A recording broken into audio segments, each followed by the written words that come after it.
siya. Ready to eat. Uusok pa oh. Tikman natin.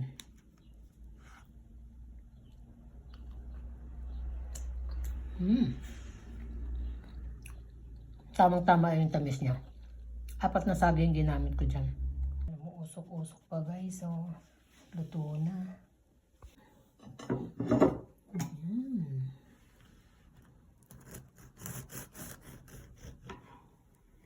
Oh wow. Tingnan nyo. Ang ganda ng pagkaluto niya. Oh. Hindi ko masyadong dinurog yung yung saging para mayroon siyang, pag kinagat mo, maano mo yung saging.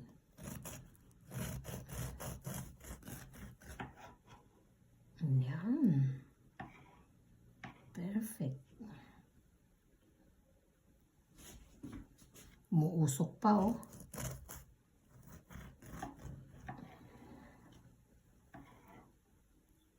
Nilagay ko sa kanya yung yung dates instead na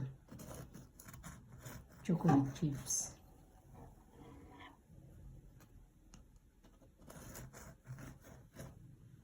Uy, yung madurog.